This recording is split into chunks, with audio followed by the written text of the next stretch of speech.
Hello everyone, welcome to day 3 of the free foraging week, where today we're turning our attention onto one of the most important forms of tree medicine growing, readily available, widely available all around the world, particularly here in Britain and Europe, and it's the silver birch. Okay, such an amazing medicinal tree. There's so many benefits, and benefits that we really want to take advantage of. When we were thinking about what herbs, what medicines to include this week, the silver birch was, guaranteed to be in this week because it's got so many benefits. It's super easy to find, it's super easy to harvest, and it's super easy to make medicines out of. And the Cherokee Nation, the Cherokees, one of the North American nations, one of the North American indigenous tribes, are a real interest of mine. Obviously nothing to do with Ayurveda, but one of the things I love to do is explore the traditional medicinal practices, medical practices of different indigenous cultures, and the Cherokee are right at the top of that list of indigenous medicines to focus on, because their knowledge of natural medicine, their knowledge, their in-depth knowledge of herbal medicine, they were able to extract so much more benefit, so much more breadth of use of common herbs that were years and years and years ahead of their European counterparts. When we went over to America, to the New World, we learnt so much. Our healers, even the royal physicians, they learnt so much from the Cherokee healers. Their knowledge of herbal medicine was truly profound, and the silver birch was one of the most important medicines in their whole repertoire. It was revered spiritually, medicinally, culturally. It had so many applications, but the use of silver birch was just endemic in their society. They used it as medicines. They used it as a plaster cast for setting bones. They used it to make canoes, baskets, cutlery, buildings, wicker. They used it in so many areas of their life, lighting fires, as a tinder. It was just an integral part of what it was to be, in the Cherokee Nation, particularly if you were a healer, a forager, things like that. And we don't want to miss out on silver birch. The beauty of silver birch is that it has quite a long foraging season. Right now, we want to turn our focus onto the twigs, okay? Because at this time of the year, as the temperatures increase, as the light increases, the sap starts to rise in these kinds of trees. And with that rising of the sap comes an increase in medicinal properties. So the twigs, right now, at end of March, early April, is where the biggest gains are to be had. In a couple of weeks' time, the leaves will come out. And the leaves, the silver birch leaves have a whole nother application. You can make an amazing silver birch skin oil and massage oil, which can be used for virtually any skin problem. It's a skin panacea. And also we can't make that now because the leaves aren't out yet. But what we will do in the email that will go out today, I hope you all got the email from yesterday if you signed up. The email that will go out today will include the recipe for the silver birch skin oil and massage oil. But today we're turning our attention onto the birch twig elixir. And what's interesting is I've never seen this recipe before or after. I found it almost by accident when I was reviewing an American PhD student who was completing his PhD on the traditional medical practices of the Cherokee Nation. How they used herbal medicines, how they prepared them, how they administered them, the herbs they used, the trees they used. And I came across this section on birch, and I knew about birch leaves and I knew about using that from previous studies. But I've never seen this birch twig elixir. I've never seen it before then, and I've never seen it after then. I've never seen it in any other foraging guide I've ever read or come across, which makes it really unique. And that's one of the things I love to do, really tease apart the really in-depth knowledge of these indigenous cultures that have been using these systems of medicine for thousands of years. And actually, that's one of the reasons we created our Foraging Health course, which is our online foraging course. I mentioned it yesterday. It's currently 50% off. It's only £47, And it's just about packaging all of this information into one online platform that gives you everything you need to get foraging with these really, really kind of unique and effective recipes and remedies.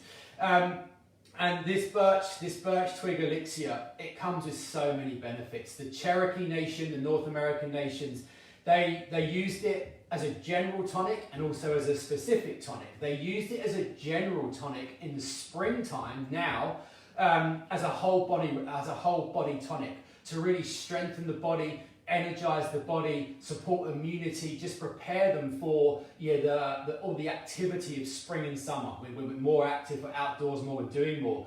But it also has 3 main specific clinical indications. And that's as an antibiotic, as an anti-inflammatory and anti-rheumatic herb, and also as a digestive tonic. So birch, all of the birch tree, the bark, the leaves, and the twigs all have very, very isolated and strong natural antibacterial properties. It's a natural antibiotic. And that obviously lends itself to any bacterial infection in the body, particularly in the respiratory tract. So if you've got bacterial throat infections, bacterial sinus infections, bacterial lung infections, bacterial ear infections, it lends itself to those. But it's particularly suited to bacterial infections in the urinary tract. One, because it has a natural affinity for that part of the body, but 2, because it's a diuretic. All of the birch tree is a diuretic, which means that we pass more urine. We flush the kidneys and the bladder and the urinary tract more effectively. So by combining the diuretic properties, the flushing properties, with the antibacterial properties, it's a real panacea for urinary tract infections. And actually, if you look at the historical records, when the Europeans landed in America, because of the sex trade there, prostitutes, urinary infections were really common. And when the Western physicians started treating the Westerners using the Cherokee approaches, primarily birch, their success rates in treating urinary infections absolutely skyrocketed. And it's all because of the birch tree. Okay, so brilliant for bacterial infections, brilliant natural antibiotic. It's also a brilliant anti-rheumatic, anti-inflammatory. It has a particular affinity for the musculoskeletal system. It's right up there with your turmerics, your boswellia, really strong anti-inflammatory. So things like arthritis, particularly gout, it's a panacea for gout because it flushes the uric acid out. Rheumatism, rheumatic pain, sports injuries, repetitive strain injuries, bursitis, tendinitis, sports injuries, water retention, muscle swelling, muscle pain, any kind of general body aches, general inflammatory pains. The birch twig elixir particularly is a real tonic. Birch infusions, strong birch teas, very, very good. And also as a digestive tonic. So one of the things that the chemicals, the phytochemicals, the plant-based chemicals in birch have been proven to do is stimulate the liver and thin the bile. Okay, it increases bile flow. And that is a precursor to enhancing digestion. And what happens when our liver is working more effectively and our bile is flowing more freely, we digest foods more effectively, which means we extract more vitamins, we extract more minerals, we extract more nutrients, and we digest more effectively.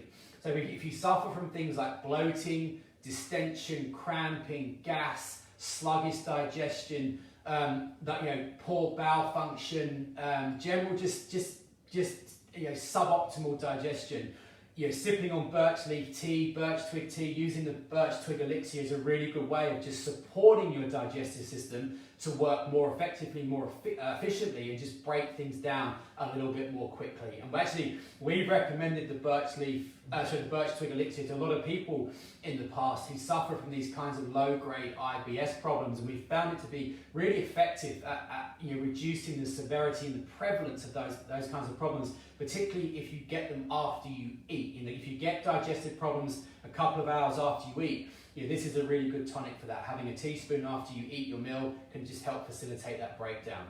So we're not going to talk about the birch leaves, we're not going to talk about the bark, we're going to talk about the twigs today. Like I said, you'll get the recipes for the other bits and pieces in the email. But today, the birch twig elixir. This is the one that I found from the Cherokee Nation research.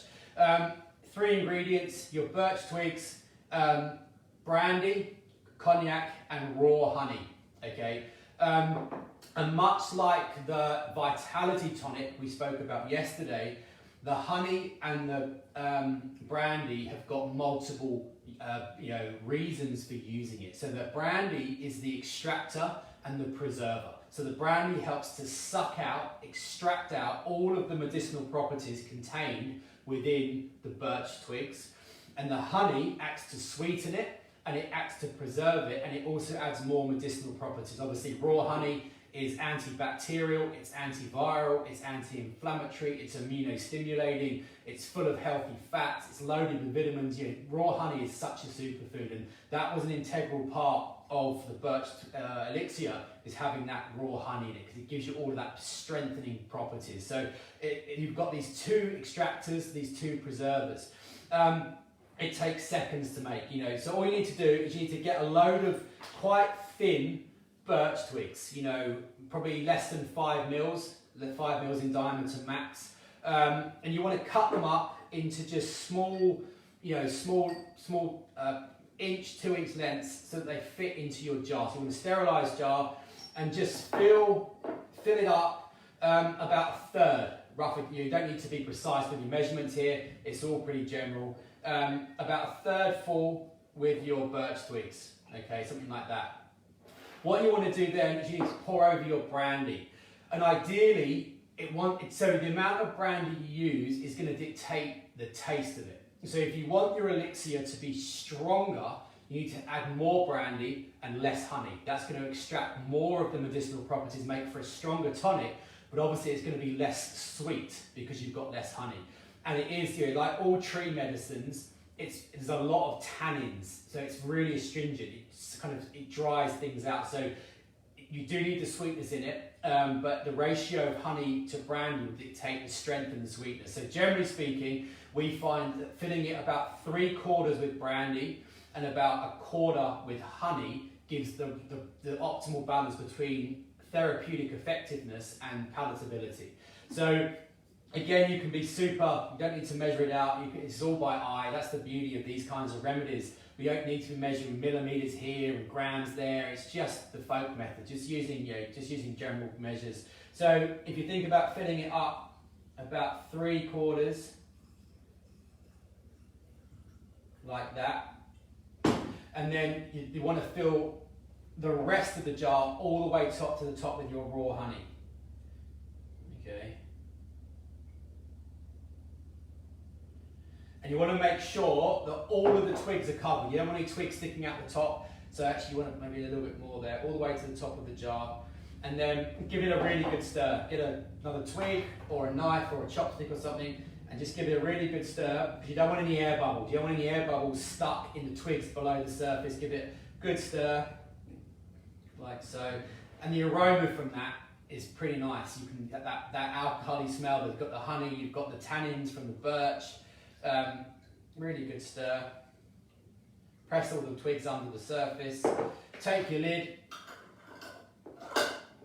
okay, and then just give it a good shake to really aggravate the honey, and that's it. Simple as that. All you want to do then is you want to leave that in a dark cupboard for a couple of weeks, but you want to make sure there's 2 things you need to check and do. The first thing is you want to shake it every day, because the more you aggravate it, the more you shake it, the more of the medicinal properties you're going to extract out of the birch. And the second thing you want to do is you want to keep an eye on the level, because as the days go by, the twigs are going to absorb the brandy and they're going to absorb the honey, and the level's going to drop, and you want to make sure you keep on topping it up so it's always filled to the top, okay, so that there's no risk of it putrefying or anything like that. And then once a couple of weeks have passed, really a minimum of 2 weeks, but more ideally 3 weeks, all you do then is strain that through a sieve or a cheesecloth into another dry, sterilised jar, seal it with an airtight lid, leave it in. You can leave it in the cupboard, you can leave it in the fridge if you want, doesn't really matter. And then the dose would be, as a general tonic, just 1 teaspoon a couple of times a day. If you're looking to just, in the way the Cherokee Nation did, not as a specific, not for a urinary infection or for a respiratory infection, but just as a general physical pick-me-up, just 1 teaspoon, once or even twice a day at this time of the year is brilliant to just really build us up, strengthen us up. If you're managing it because you've got a urinary infection or you've got a bacterial infection or your digestion is sluggish or you're feeling a bit weak or immunocompromised, you might want to go 1 teaspoon 3 or 4 times a day to get a bit more of a more therapeutic dose, I suppose. Make sure you label it so you know what it is. Make sure you put the date on when you made it so you know how long it lasts.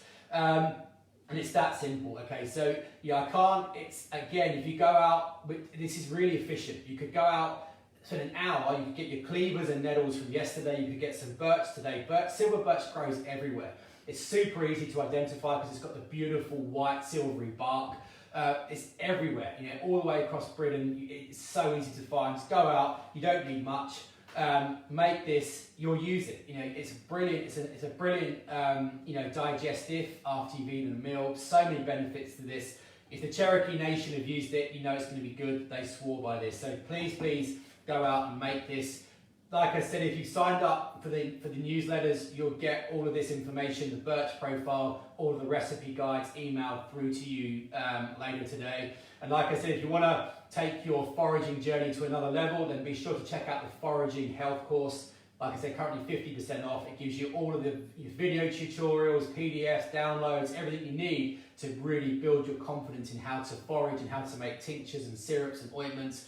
Added benefit is you get free access to our monthly tutor sessions where we meet up for 2 hours every month and discuss foraging and herbal medicines. That's worth £120. You get that completely free as part of the Foraging Health course, but that's only £47.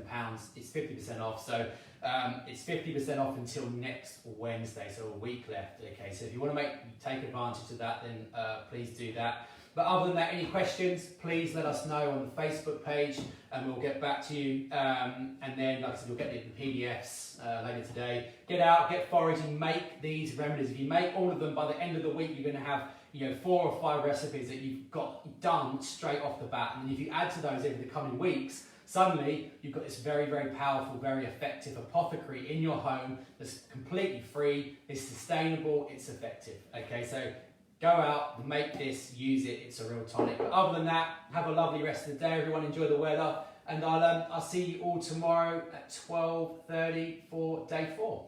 Okay, take care everyone.